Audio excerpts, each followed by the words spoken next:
Astăzi, despre vremuri și soroace. Dacă pentru 1844 avem o dată profetică, nu era necesar să avem o dată profetică și pentru revărsarea ploii târzii? Nu. Și există motive serioase pentru care nici nu este nevoie și nici nu era posibil să avem o dată profetică pentru revărsarea ploii târzii. De ce avem o dată profetică pentru 1844? Pentru că începerea lucrării lui Hristos în sanctuarul ceresc pentru ștergerea păcatelor nu necesita voința sau aprobarea cuiva care este în viață. Hristos a început ștergerea păcatelor pentru cei morți în Hristos. Iar pe ei nu trebuia să-i mai consulte. Vreți, sunteți de acord să fac lucrarea asta cu voi, o încep, vă simțiți confortabil, acceptați lucrarea asta? Nu, că ei sunt doar încălzire din cer. Raportul vieții lor. Nu era nevoie. Și de-aia Domnul a zis, în 1844, Hristos va începe lucrarea sa de mare preot în Sfânta Sfintelor pentru rezolvarea problemei celor care sunt morți. Și cu ei a început judecata. De aceea celor care l-au urmat atunci în 44 le-a spus, așteptați aici că eu merg la Tatăl să primesc împărăția. Că asta este împărăția, ștergerea păcatelor poporului său. Dar în faza fiind de început, cu morții. Iar apoi trec la generația în viață. Pentru generația în viață nu se poate ca Dumnezeu să zică, acum vrem să trecem la voi. Pentru că ei trebuie să accepte lucrarea respectivă. Ei sunt în viață. Nu poți să treci peste ei să spui, vă place, nu vă place, vă șterg păcatele. Nu folosește la nimic, nu este folositor și va duce în împărăție rebeli ca și până acum. De ce să-i duci în împărăție? Lasă-i aici, pe pământ, dacă sunt rebeli. Trebuie vindecată rebeliunea înainte de a se încheia istoria. Și rebeliunea cu niște ființe în viață, cu oameni care trăiesc, nu se poate face decât cu acordul lor. Aceasta este chestiunea. De aceea, pentru ploaia târzie sau Marea Zi a Ispășirii, nu se poate stabili odată. Când mireasa s-a pregătit, atunci îi se oferă haina neprihănirii lui Hristos. Este cât se poate de simplu și cât se poate de eficient. Adică Domnul spune așa, v-am anunțat din timp când o să încep lucrarea pentru cei morți. 2300 de seri și dimineți de la darea poruncii pentru rezidirea Ierusalimului. A început și în momentul acela am avut un grup de credincioși care au acceptat lucrarea mea cu cei morți și au spus, noi avem încredere în tine și avem răbdare să ajungi și la noi. Și până ca Hristos să ajungă la generația în viață, ei unul după altul s-au întors în Sfânta. Și de asta avem această întârziere majoră. Dar acum, bun, întârzierea a fost, asta este, ne o asumăm și acum vrem să recuperăm timpul. Și vrem să-i spunem Domnului, astăzi, în generația noastră, noi suntem de acord să treci la rezolvarea acestei probleme. Și când Domnul constată că poporul său s-a decis la stânga sau la dreapta, imediat are loc ploaia târzie, nunta mielului, ziua ispășirii pentru cei vii. De aceea Sora avertiza în Tragedia veacurilor, publicată în 1888, deci scrisă în anii de dinainte, curând, nimeni nu știe cât de curând, judecata va trece la cei vii. Până atunci fusese la cei morți. În timpul acela nu trecuse. Da? Foarte curând, nimeni nu știe cât de curând, judecata va trece la cei vii. Intenția Domnului a fost atunci, în 1888, să fie acest cât de curând, foarte curând. Și biserica a zis nu, nu ne trebuie. Mireasa n-a fost gata pentru nuntă, deci, refuzând soluția lui Dumnezeu, refuzând sfatul martorului credincios, pentru că solia John Swaggener era solia laodiceană. N-aveți aur, haină și doctorie. Eu vi le ofer în nunta mielului. Și poporul a zis, nu e adevărat. Prin liderii lui, evident. Nu credem așa ceva. Noi avem tot ce ne trebuie, nu ducem lipsă de nimic, așteptăm pe Domnul să vină din cer să ne ia acasă. Și Domnul nu vine. Și acum recent au trebuit să schimbe în cele 27 sau 28 de puncte fundamentale declarația, pentru că până acum fusese adventiștii așteaptă revenirea iminentă a lui Hristos pe norii cerului. Și acum au trecut-o la curând. Peste câțiva ani or să treacă la cândva. Pentru că nici acum nu este curând. Cu această încăpățânare nu puteți avea revenirea lui Hristos curând. Pentru că voi o împingeți mereu în viitor refuzând nunta mielului. Așa că răspunsul la întrebarea ta este acest ferm nu poate fi sau nu putem avea o zi sau o dată sau o profeție care să indice precis momentul revenirii ploii târzii. Aceasta depinde de maturizarea poporului și de decizia pe care el le ia cu privire la oferta simplă a lui Dumnezeu. Voi fi simțit în voi sub ochii lor. Aceasta este realitatea. Declarația din Materiale 960 descurajează stabilirea de date. Nu pot specifica un timp anume pentru revărsarea Duhului Sfânt, când Îngerul Puternic se va coborî din cer spre a se uni cu Îngerul al treilea ca să încheie lucrarea pentru această lume. Solia mea este că singura noastră siguranță se află în a fi gata pentru reînviorarea cerească, păstrând făcliile aprinse. Hristos ne-a spus să veghem, căci nu știm ceasul în care va veni Fiul omului. Vegheați și rugați-vă este sarcina pe care ne-a dat-o Mântuitorul. Zi de zi trebuie să căutăm iluminarea Duhului, ca El să-și poată face lucrarea asupra sufletului și caracterului. Oh, cât de mult timp a fost risipit pe lucruri mărunte și lipsite de importanță! Pocăiți-vă deci și întoarceți-vă la Dumnezeu, ca să vi se șteargă păcatele când vor veni de la Domnul vremurile de înviorare. Da, ultima parte a acestui pasaj foarte interesant, asta spune: pocăiți-vă și întoarceți-vă la Dumnezeu. Asta este sarcina noastră astăzi. Și poporul nostru întreabă foarte mirat ce fel de pocăință, că noi ne pocăim zilnic de toate păcatele noastre și mâine facem altele. Pocăința aceasta, care va produce un popor matur și pregătit pentru revărsarea Duhului Sfânt, pentru care nu am o dată, spune sora White, este asta, laodiceană. Ești ticălos, nenorocit, sărac, orb și gol și vreau să recunoști acest lucru ca să pot să-ți dau ceea ce vreau să-ți dau. Că atâta timp cât tu spui, sunt bogat, m-am îmbogățit, nu duc lipsa de nimic, pe mine mă legi de mâini. Eu nu pot să fac nimic. Nu pot să-ți ofer darul cerului în haina neprihănirii lui Hristos până când tu nu recunoști că nu o ai și că o dorești. Aceasta înseamnă pocăință. Și la această pocăință cheamă sora White aici. Expresia în grecește, în Scriptură, este metanoia. Acolo la pocăiește-te, martor credincios. Ce înseamnă metanoia? Concret, cuvântul. Înseamnă întoarcere din drum. Adică, tu mergi în direcția asta. Am aur, am haină, am doctorie. Merg înainte spre împărăție. Și Domnul zice, întoarce-te din drum. Nu ai aur, nu ai haină, nu ai doctorie. Unde te duci gol?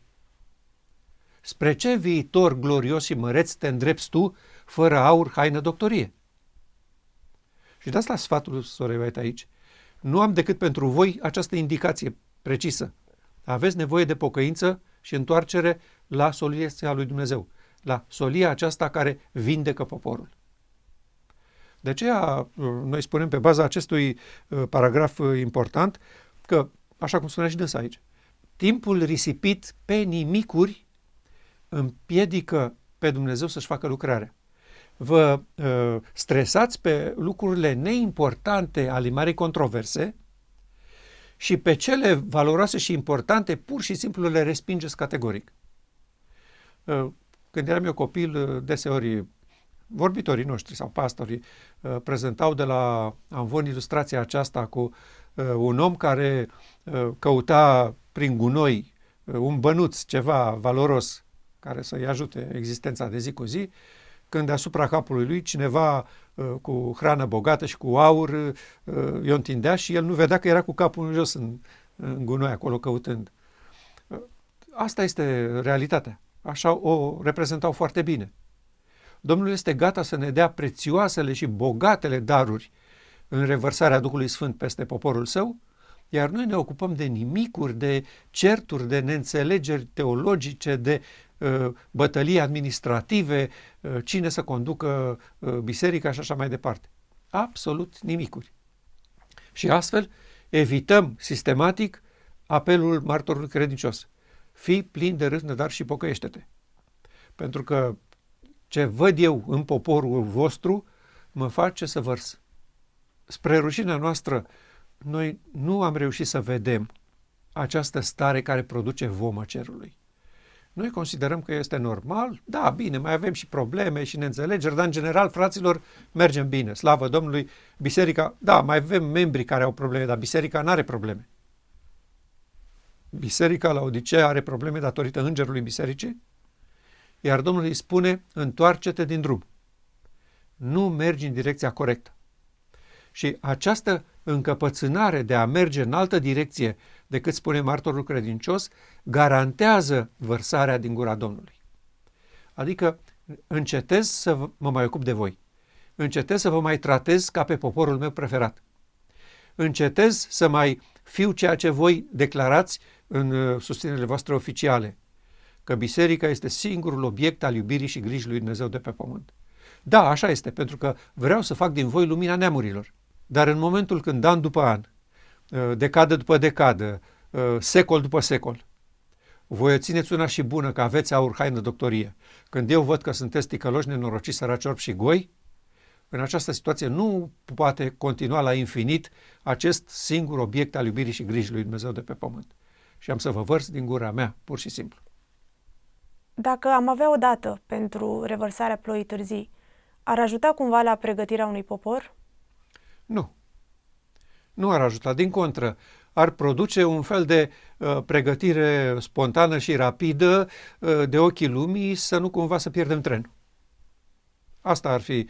Iar Domnul nu dorește să vină de partea Lui și în această împărăție frumoasă oameni de frică sau din interes. Tu ai observat când este o criză internațională. Imediat oamenii sunt dispuși să facă schimbări, să se adapteze la situații. Dar până atunci n-ar suporta sub nicio formă să li se spună, de exemplu, în cazul unei crize, vreun virus turbat, cum a fost coronavirus. Da? Nu mai aveți voie să ieșiți din casă. Stați acolo. Păi în condiții normale, oamenii ar fi revoluție, ar ieși în stradă, ar sparge geamurile autorităților, guvernului. Dar imediat cum apare un pericol, acceptă orice situație, doar să nu moară. Așa este în cazul acesta. Dacă Domnul ne-ar fi dat o dată anume, în anul cutare are loc revărsarea Duhului Sfânt. Oamenii s-ar pregăti doar pentru ca să nu ia prin surprindere data aia. Dar altfel ar vrea să fie lăsați în pace să-și trăiască viața oricum. Iar Domnul nu dorește decizii bazate pe evenimente care produc teamă sau groază. El dorește să apreciem frumusețea neprihănirii și să o dorim azi. Să ne bucurăm de nunta mielului și să o vrem azi. Să ne bucurăm de eliberarea de păcat și de legea păcatului și a morții astăzi. Nu mâine când să complică lucrurile. Domnul nu dorește ca să aibă în împărăție oameni cu această atitudine. Hai să spălăm obrazul. Hai să dregem lucrurile de mântuială. Ca oamenii care permanent și sistematic trăiesc într-o mizerie colosală în casa lor, dar când se anunță un oaspete de seamă, imediat se repede, fac curat, aranjează lucrurile, le pun la loc. De ce? Să nu se vadă mizeria. Dar după ce pleacă musafirul, din nou vraiște.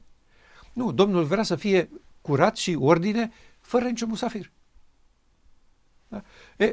De asta nu folosește la nimic odată anume. Dumnezeu nu dorește să aibă un popor intrat în momente de criză și de pregătire pentru că a venit ceasul. Nu, pentru că apreciați și iubiți împărăția mea. Vreau să văd dragoste față de împărăția mea aici, când stați încă în mocirlă și când nu vă amenință nimeni, când nu vă pune nimeni viața în pericol, când nu vine nimeni să zică astăzi se închide harul. Astăzi vreau să văd apreciere pentru neprihănirea mea, pentru lucrarea lui Hristos, pentru efectele lucrării lui Hristos, pentru obrazul lui Dumnezeu care este acuzat permanent în univers că este un criminal și un dictator.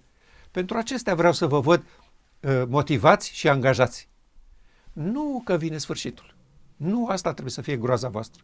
De aceea eu vă rog sistematic și frumos, spune Domnul, apreciați astăzi neprihănirea lui Hristos și agățați-vă sufletul de ea, pentru că cerul, observând această dragoste pentru lucrurile importante ale bătăliei, începe să înțeleagă și să aprecieze în sfârșit că poporul său s-a maturizat. Și atunci este sănătos să venim și să oferim miresei lui Hristos haina neprihănirii. Altfel nu vă face bine, oameni buni. Noi dacă v-am da așa cum o vreți voi, v-ar face mult rău. Și de aceea nu este cazul să o primiți. Acestea sunt motivele pentru care noi nu credem că vremurile și soroacele au fost lăsate în mâna noastră și că ne-ar ajuta cu ceva dacă le-am ști. La noi principiul esențial în înțelegerea soluției lui Dumnezeu este acesta, principiul secerișului. Când holda s-a copt, secerătorul imediat trece la recoltat. Nu poți să treci la recoltat dacă recolta nu e gata. Nu are rost să rupi fructele din pom dacă ele nu sunt la nivelul coacerii, acela care le permite să fie sănătoase și hrănitoare sau să reziste în timp. Nu are rost să faci. Domnul nu va face niciun fel de recoltă în marea zi a ispășirii și în ploaia târzie dacă mireasa sa nu a ajuns la această maturitate în care interesele pentru frumusețea neprihănirii să primeze în defavoarea interesului lor egoist de a fi și ei salvați într-o împărăție în care nu se plătesc impozite, nu se îmbolnăvește nimeni și nu moare nimeni. Acesta este motivul pentru care vremurile și soroacele nu au fost lăsate în mâna noastră. Nu ne folosesc la nimic, nu ne ajută cu nimic și nu ne grăbesc maturizarea și pregătirea. Pe noi ne interesează astăzi să iubim neprihănirea lui Hristos cu tot sufletul și cu toată inima, iar mâine nu este treaba noastră. De aceea spun încă o dată, acesta este foarte bine că au rămas în mâna lui Dumnezeu, nici îngerii, nici Fiul nu știe despre așa ceva. Ei vor afla și vor vedea data în momentul când mireasa s-a pregătit și este gata să vină la nuntă. În momentul când cerul va fi pregătit să spună dezbrăcați de hainele murdare de pe el, înseamnă că mireasa s-a maturizat, își dă seama de nebunia păcătoșeniei ei și de haina murdară pe care o poartă și astfel oferă cerului posibilitatea secolelor să intervine și să spună acum este sănătos pentru voi și pentru noi să spunem dezbrăcați-l de hainele murdare de pe el.